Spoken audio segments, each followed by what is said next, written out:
వి gold trusted gold buyers మీరు తాకట్టు పెట్టిన బంగారాన్ని విడిపించి ఈ రోజు ఉన్న మార్కెట్ ధరకు కొనబడును.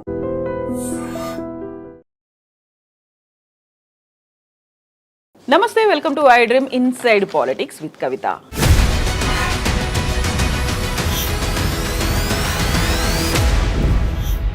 నేను కొడితే మామూలుగా ఉండదు, దిమ్మ తిరిగిపోవాల్సిందే అంటూ మాజీ సీఎం కేసీఆర్ చేసినటువంటి వ్యాఖ్యల తర్వాత ఒక అడుగు ముందుకు పడుతున్నట్టుగా కనిపిస్తోంది. బీఆర్ఎస్ విస్తృత స్థాయి సమావేశం ఏర్పాటు చేశారు.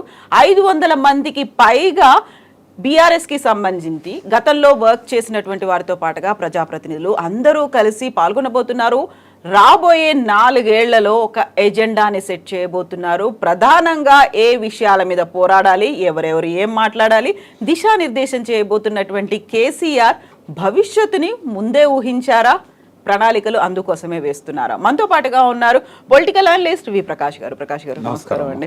గతంలో మనం చాలాసార్లు మాట్లాడుకున్నాము, పార్టీకి కార్యక్రమాలకి దూరంగా ఉంటున్నారా, ప్రజలకు దూరంగా ఉంటున్నారా, ప్రతిపక్ష నాయకుడు పాత్ర పోషించలేకపోతున్నారా, అసలు ఓడిపోయిన తర్వాత కేసీఆర్ ఏమయ్యారు అనేది.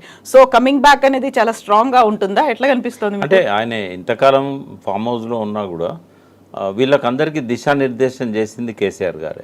ఎందుకంటే మీకు తెలుసు, ఎప్పుడు అసెంబ్లీ సమావేశాలు, పార్లమెంట్ సమావేశాలు ఉన్నప్పుడు కూడా legislature party meetings, parliamentary party meetings పెట్టడం, సభలో ఏ రకంగా వ్యవహరించాలనే దాని మీద ఇవ్వడం, వాళ్ళకు డైరెక్షన్ ఇవ్వడం.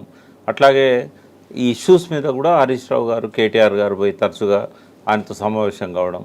తర్వాత మాజీ మంత్రులు తలసాని కానీ, శ్రీనివాస్ గౌడ్ కానీ వీళ్ళు కూడా వీలైనప్పుడల్లా వెళ్ళి ఆయనతో ఒక కార్యక్రమాన్ని తీసుకోవడం. పల్లారాజేశ్వరుడు అయితే నిత్యం కలుస్తూనే ఉంటాడు. కార్యక్రమాలకు ఆయన వ్యక్తిగతంగా ఇన్వాల్వ్ కాకపోయినా, లీడ్ చేయకపోయినా అన్నీ ఆయన డైరెక్షన్లోనే నడుస్తూ వచ్చినాయి. అయితే మొన్న సిద్దిపేట సంగారెడ్డి కార్యకర్తల మీటింగ్లో మీరు ఆ మాట అన్నారు ఆయన. అయితే నా దృష్టిలో అయితే కేసీఆర్ ఆ మాట అనాల్సిన అవసరం లేదు. ఎందుకంటే అవసరం కూడా రాదు. ఆయన పర్సనల్గా దిగి దెబ్బ కొట్టాల్సిన అంత అవసరం కూడా లేదు. ఆ పరిస్థితులు లేవు. ఎందుకంటే ఈ 1 year ఆయన ఇంట్లో ఉంటేనే ఇవాళ చాలా మంది వాళ్ళ లోపల అంతర్మదనం, పశ్చాత్తాపం మొదలైనవి. మేము తప్పు చేశామేమో కేసీఆర్ను ఓడించి. అంటే ఇమ్మీడియట్ పాస్ట్ చీఫ్ మినిస్టర్ కదా ఆయన. రేవంత్ రెడ్డి ప్రతి మూవ్ను కేసీఆర్తో కంపేర్ చేస్తారు, సహజంగానే కంపేర్ చేస్తారు. చేసినప్పుడు అసలు ఎక్కడ కూడా జమీన్ ఆస్మాన్ ఫరక్ ఉంది. బట్ ఎందుకని ఎంటైర్లీ డిఫరెంట్ వర్షన్ వినిపించింది? ఇప్పుడు కేసీఆర్ కేవలం ఫామ్ హౌస్కి మాత్రమే పరిమితమయ్యాడు, అసెంబ్లీ కూడా రావట్లేడు, ప్రధాన ప్రతిపక్ష నాయకుడి పాత్ర పోషించట్లేదు, అలాంటి దానికి ఎమ్మెల్యేగా ఉండాల్సిందేముంది, మమ్మల్ని చూసి భయపడుతున్నారు, ఇవన్నీ. అంటే ఇక్కడ జరుగుతున్నది ఏంటంటే, రేవంత్ రెడ్డికి కేసీఆర్ బలం ఏందో తెలుసు. వాస్తవంగా ఆయన మీద 90% ప్రభావం కేసీఆర్దే ఉంది. ఏమన్నా చంద్రబాబు ఉంటే ఒక 10% ఉంటుంది. అయితే ఆయన వస్తే ఈయన తట్టుకోలేడని సంగతి తెలిస్తే ఆయనను బాగా దూషించడము, పరుష పదాలతో మాట్లాడడము, ఇవన్నీ చేయడం వల్ల ఏంటంటే కేసీఆర్కి ఒక బలహీనత ఏంటంటే, ఆయన రాసినప్పుడు సుజన విధేయుడు అని రాస్తాడు. ఆయన నేచర్ కూడా ఎటువంటిదంటే అవమానించే వాళ్ళ దగ్గర ఆయన ఉండడు, అటువంటి సభలకు పోడు ఆయన. ఆ వీక్నెస్ను పట్టుకున్నాడు రేవంత్ రెడ్డి. విపరీతంగా అవమానించే ప్రయత్నం చేశాడు, మైండ్ గేమ్ ఆడాలని చూశాడు. బట్ ఎంతకాలం నడుస్తుంది అది? కేసీఆర్ గారికి ప్రతిపక్ష నాయకునిగా ఒక హోదా ఉంది. ఆ హోదా పెట్టుకొని సంవత్సరాల కొద్దీ రాకుండా ఉండలేడు ఆయన. ఒకవేళ ఆయన రావద్దు అనుకున్నప్పుడు ఆ హోదా ఆయన వదిలేస్తాడు. బట్ ఆయన వదిలేయట్లేదు అని అంటే ఈ విల్ కమ్ బ్యాక్, ఆయన అసెంబ్లీకి వస్తాడు. అయితే ఆయన రాకూడదనే రేవంత్ రెడ్డి ప్రయత్నం అంతా. ఆయన వచ్చి సభలో కూర్చున్నాడంటే తెలంగాణ పట్ల ఆయనకున్న నాలెడ్జ్ రేవంత్ రెడ్డికి లేదు.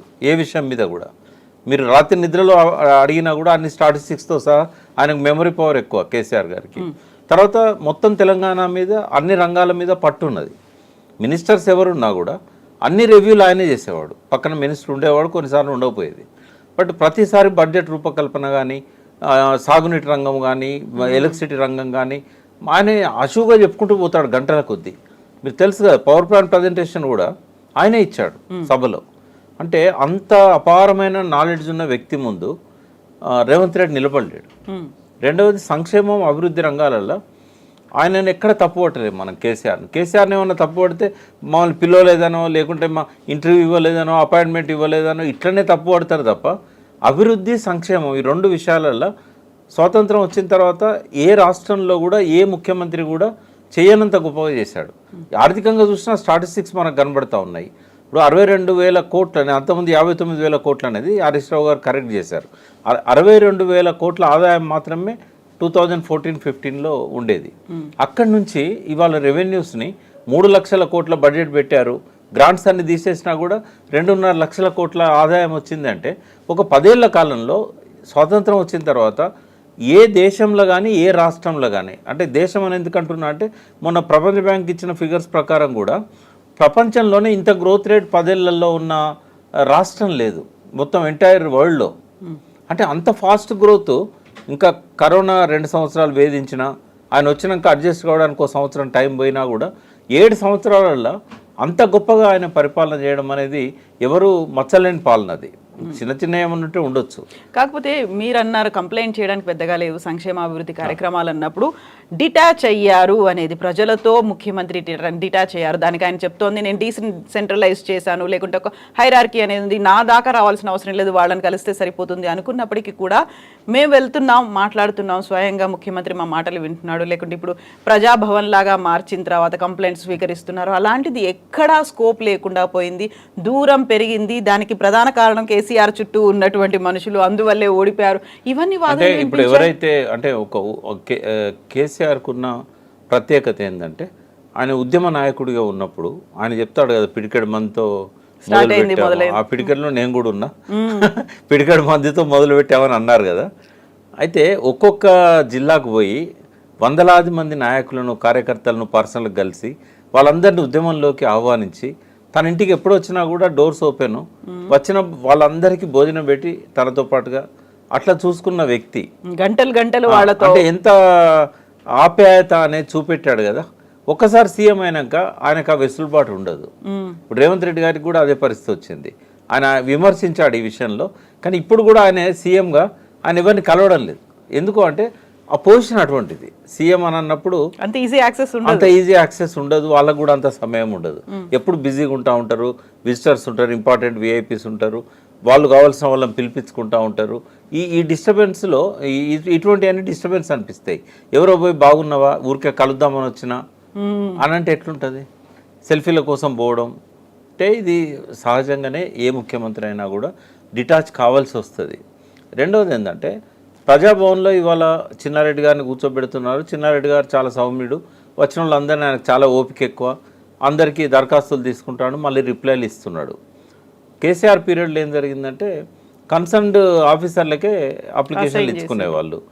అయితే ఇక్కడ నుంచి వస్తున్నాయి కాబట్టి, ప్రజాభవన్ నుంచి పోతున్నాయి కాబట్టి కొంత ఆఫీసర్లు యాక్టివ్గా దానిలో ఇన్వాల్వ్ అయ్యి రిజాల్వ్ చేస్తున్నారు.